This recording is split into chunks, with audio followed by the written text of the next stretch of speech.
Miller ତାଙ୍କ ମନ ଇଚ୍ଛାରେ ଧାନ କିଣା ଯାଉଛି। ସିଏ ଯାହା ମିଲର ଯାହା ଚାହିଁବ ସେଇ ଅନୁସାରେ କାମ ହବ। ଆଉ କେହି କିଛି ଏ ବାବଦରେ ମୁଣ୍ଡ ଖେଳେଇ ପାରିବେ ନାହିଁ। ଚାଷୀଙ୍କ ପ୍ରତିଶ୍ରୁତି କଣ ଗାଳି ଖାଇବା କଥା ଚାଷୀଙ୍କ ଠାରୁ, ଆଉ କିଛି ଆମେ ବର୍ତ୍ତମାନ ଆମେ ଲୁଚିବା ଅବସ୍ଥାକୁ ଆସିଲୁଣି। ଆମେ ଧାନ ବି ସଠିକ ଭାବରେ କିଣି ପାରୁନୁ। ସମସ୍ୟା ମିଲର ଗାଡି ସଠିକ ଭାବରେ ଦଉନି, ଧାନଟା ଲିଫ୍ଟିଂ ହେଇପାରୁନି। ଆମ ପାଖରେ ବର୍ତ୍ତମାନ ପାଖାପାଖି 3000 କୁଇଣ୍ଟାଲ ଷ୍ଟକ୍ ଅଛି।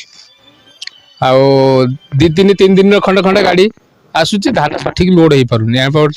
ଚାଷୀଙ୍କର ଟୋକନ କ୍ୟାନସଲ ହବା ଅବସ୍ଥାକୁ ଆସିଗଲାଣି। ଧାନ ତ ଲିଫ୍ଟିଂ ହେଇପାରୁନି, ଯେତିକି ଲିଫ୍ଟିଂ ହଉଛି ସେତିକି ପଇସା ଆସୁଛି। ଲିଫ୍ଟିଂ ହେଲେ ତ ଧରନ୍ତୁ ଆମେ ଆଜି ଯୋଉଟାକୁ ପରଚେଜ କଲୁ, ସେ 8 ଦିନ ପରେ ଗଲେ ସେ କେମିତି ପଇସା ପାଇବେ ଚାଷୀ?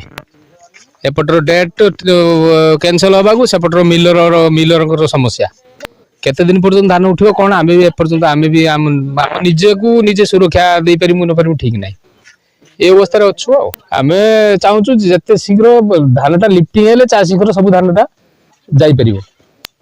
ତେଣୁ ସେଟାକୁ ଯଦି ପ୍ରଶାସନ ମାନେ ମୁଣ୍ଡ ନ ପୁରେଇବ, ତାହେଲେ ଲିଫ୍ଟିଂ ହେଇପାରିବନି, ଧାନ କିଣା ବି ସମ୍ପୂର୍ଣ୍ଣ ହେଇପାରିବନି।